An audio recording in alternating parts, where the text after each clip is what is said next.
10 jours de prière 2023. Jour 5, Jésus, le matinal. Répondre à toutes nos prières. Nous sommes en train de parcourir une brochure qui a pour titre Retour à l'autel. Retour à l'autel. Et je sais que après les leçons que nous sommes en train d'apprendre ici, vous êtes arrivés à découvrir ce que c'est que l'autel. Et en rapport avec les sujets que nous sommes en train de parcourir et même les 10 jours de prière. Lorsqu'on parle de l'autel, nous ne devons pas directement réfléchir à cet autel-là physique que les anciens, les patriarches et même les anciens peuples de Dieu construisaient. Mais ici, on nous a dit que l'autel, c'est un lieu ou même le moment d'adoration du Dieu vivant. Le lieu ou le moment d'adoration du Dieu vivant. Alors nous avons appris beaucoup d'exemples dans la Bible de personnes qui ont construit les autels. C'était pour eux des endroits où ils se conduisaient pour prier l'Éternel. Nous avons appris comment Noé a élevé l'autel. Nous avons appris comment c'était vraiment l'habitude d'Abraham de pouvoir ériger les autels. Il en va de même pour Isaac, son fils, et même Jacob, son petit-fils. Nous avons également appris l'histoire de Gédéon, qui était craintif avec les Madians qui venaient de menacer le peuple à l'époque des juges. Mais lorsque l'Éternel s'est révélé à ses patriarches, ils ont érigé des autels pour perpétuer d'abord les œuvres de Dieu, et c'était pour eux l'occasion de se consacrer à l'Éternel, qui a accompli beaucoup de hauts faits dans leur vie, ou bien même beaucoup de prouesses. Alors, lorsqu'on nous dit retour à l'autel, on ne veut pas nous appeler à pouvoir ériger des autels physiques, comme nous pouvons attendre ce terme-là. Donc, ne dites pas que après être arrivé à la maison, vous allez chercher des pierres, vous érigez vous-même l'autel. Ce n'est pas ça.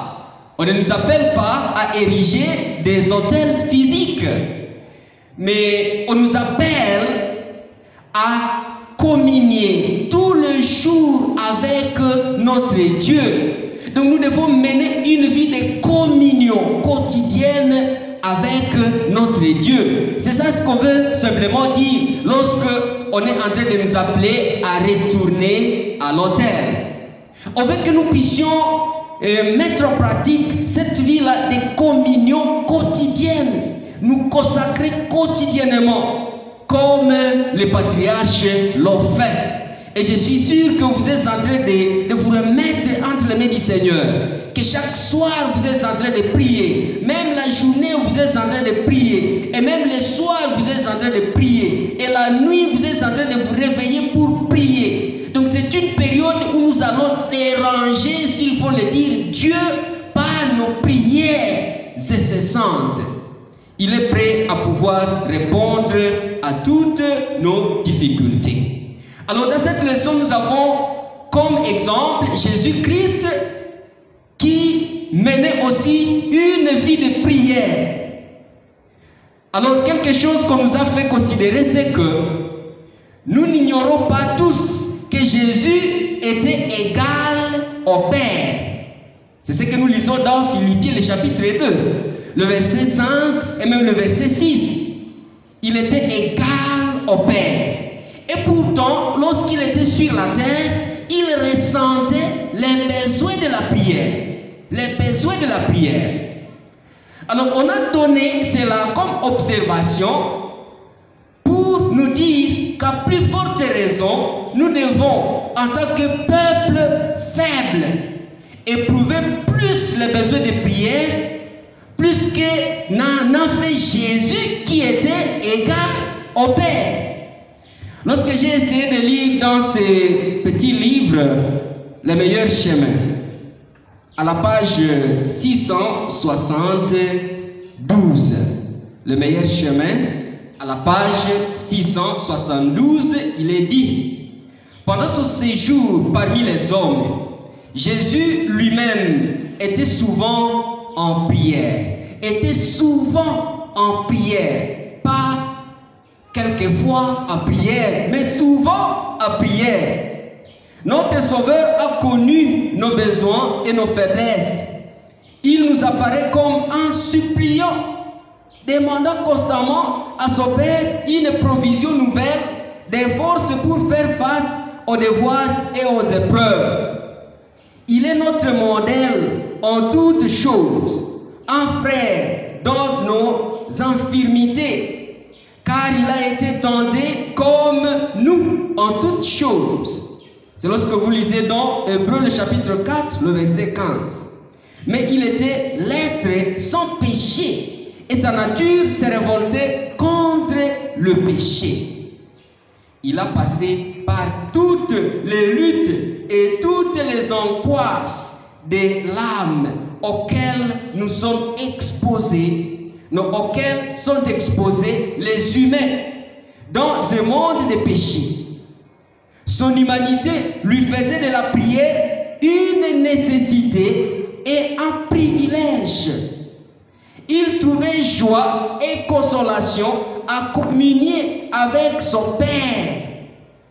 Si le Sauveur des hommes, le Fils de Dieu, éprouvait le besoin de la prière, à combien plus forte raison ne devrions-nous pas, faibles pécheurs et mortels que nous sommes, sentir la nécessité de prier sans cesse et avec ferveur?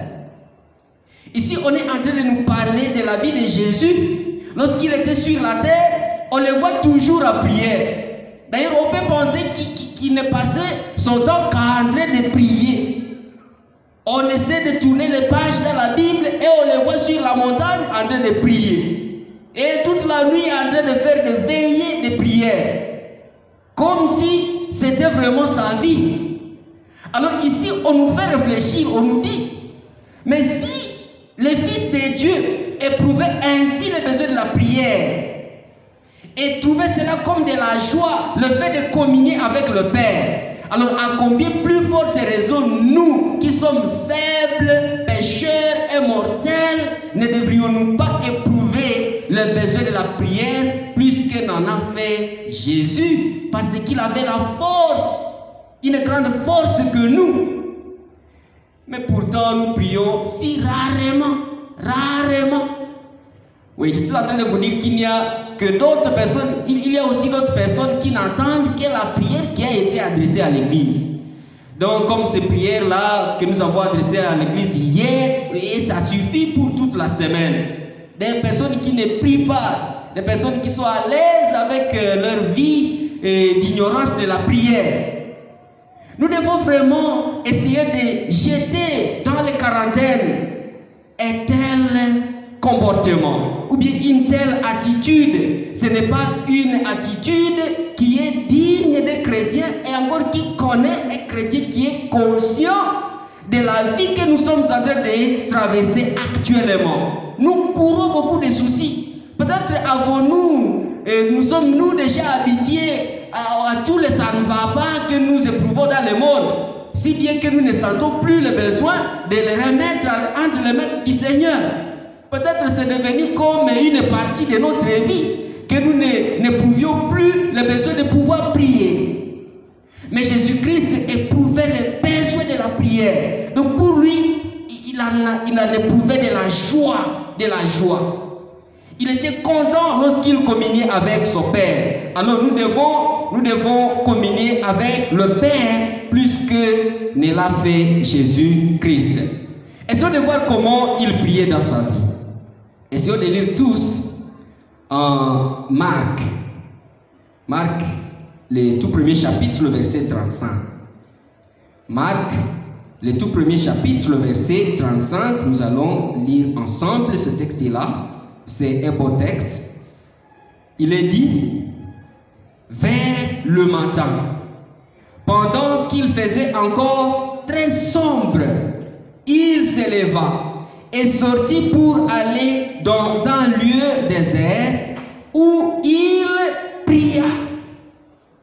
Vers qu'il faisait encore très sombre, Jésus-Christ s'est levé et est sorti pour aller dans un lieu désert. Et là, il priait. Il priait. Voilà ce que faisait Jésus dans sa vie. Il se levait très tôt le matin. Très tôt le matin. Pendant qu'il faisait encore sombre. Et il se rassurait de se trouver dans un endroit qui est solitaire. Un endroit où il ne sera pas embrayé par beaucoup d'événements de cette vie. Et là, il priait. Il se répandait, il répandait son cœur devant l'Éternel. Devant l'Éternel. Est-ce qu'il nous arrive, nous aussi, de nous lever tôt le matin et puis prier? Combien de fois nous le faisons chaque semaine? Combien de fois nous le faisons chaque mois? Est-ce que ça vous est déjà venu en tête de vous lever le matin et puis commencer à prier? Bien, vous vous alitez jusque tard la journée. Vous ne pouvez pas éprouver le besoin de vous réveiller et commencer à prier. Et commencer à prier. Il y a une récitation que nous avons apprise à l'école primaire. On disait: qui veut vivre 100 ans, au cri du coq se lève. Tout d'abord, nous devons cultiver cette habitude de nous lever tôt. Et maintenant, en nous levant tôt, nous devons nous rassurer d'abord de nous remettre entièrement entre les mains du Seigneur. Il n'y a pas que cet endroit-là où on voit Jésus en train de prier le matin. Si vous essayez de lire Jean, le chapitre 8, le verset 2, vous allez les trouver se rendre au temple et prier. C'était le matin. Et si vous essayez de lire à Luc, le chapitre 21, le verset 38, vous allez encore voir Jésus en train de se lever tôt et prier. Donc c'était comme son habitude de pouvoir se lever tôt et commencer à prier. Alors quelle était la conséquence de ce qui était arrivé? Tout d'abord, lorsque nous essayons de lire le verset, essayons de lire par exemple le verset 36, nous allons descendre jusqu'au verset 38 de Marc. Marc, le chapitre 1er, le verset 36 jusqu'au verset 38, il est dit: Simon et ceux qui étaient avec lui se mirent à sa recherche. Et quand ils l'eurent trouvé, il lui dit: tous te cherchent. Il leur répondit: allons ailleurs, dans les bourgades voisines, afin que j'y prêche aussi. Car c'est pour cela que je suis sorti. Et il alla prêcher dans les synagogues par toute la Galilée, et il chassa les démons. Lorsque Jésus était revenu de sa retraite, pendant que ses disciples étaient en train de les chercher, ils l'ont manqué, puisqu'il s'était écarté, il s'est levé tôt, pendant que ses disciples étaient encore endormis. Et le message qu'ils avaient, c'est que beaucoup de personnes étaient venues à la recherche de Jésus. Comme si la mission était vraiment prospérée dans ce milieu-là, où il était à cette occasion ici. Mais lorsque Jésus-Christ arrive, plutôt que de pouvoir s'occuper des peuples qui étaient en train de les chercher, il a dit à ses disciples: conduisons-nous dans un autre endroit pour que j'y aille prêcher également la parole de Dieu. Alors qu'est-ce qu'on nous dit ici? Dieu révélait à Jésus les plans pour ces jours-là pendant ce culte matinal. Ici j'ai trouvé un extrait dans la brochure et je l'ai transcrit ici. Lorsque nous ne cherchons pas Dieu tôt dans l'adoration et la prière, nous passons à côté des plans de Dieu pour notre journée et son approbation sur le but qu'il nous a fixé. Si Jésus-Christ avait eu à cœur de pouvoir changer de lieu pour se diriger vers un autre endroit où on avait besoin d'écouter la parole, on nous dit dans la brochure que cela lui avait été révélé pendant qu'il il était en train de prier, Dieu l'a révélé les plans pour toute la journée. Ainsi a-t-il agi en conséquence. Alors, il nous a interpellé ici. Il nous a dit que si nous n'avons pas cette habitude de nous lever tôt et de prendre ces heures comme des heures d'adoration et de prière, nous allons passer à côté des plans de Dieu pour notre vie. Donc, lorsque Dieu allait nous révéler quelque chose, si vraiment nous avons eu à cœur de pouvoir le chercher le matin, tout ce que nous allons faire au cours de la journée, ça sera passé à côté des plans de Dieu. Donc nous allons faire le contraire de ce que nous devrions faire. Puisque nous n'avons pas vraiment de révélation, nous n'avons pas vraiment de force pour nous conduire dans le reste de la journée. Alors vous voyez que nous avons donc intérêt, puisqu'il peut arriver que nous défaillons dans nos plans de la journée. Nous voulons faire quelque chose, mais ça ne marche pas. C'est peut-être parce que vous êtes passé à côté des plans de Dieu. Vous ne vous êtes pas consacré à lui la journée, non, le matin. Et alors vous êtes allé donc sans guide au cours de toute la journée. Donc prier le matin, cela profite. Ça profite.